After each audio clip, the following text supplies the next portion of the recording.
Qiyin o'yin bo'ldi. Birinchi gol o'tkazdik. Shundan keyin gol urishga harakat qildik. Yaxshi, Xudoga shukr, ikkita urib oldik. Qiyin bo'ldi. Rejada bormidi o'sha zaxiradan tushish yetilganmidi yo o'yin keyin shunaqa bo'ldi? Yo'q, rejada yo'q edi. Menimcha sariq kartochkasi bo'lgani uchun, Karimov sariq kartochkasi bo'lgani uchun risk qilishmadi. Shuning uchun zamina bo'ldi. Endi oxirgi o'yinni ko'rdingiz. Hissam tegdi, Xudoga shukr. G'alabaga.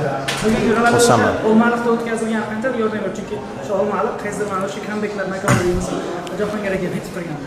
Endi muxlislar qo'llab-quvvatlab turgani uchun biz ham orqada o'tirmadik. 1-0 yutqazayotgan bo'lsa ham gol urishga harakat qildik.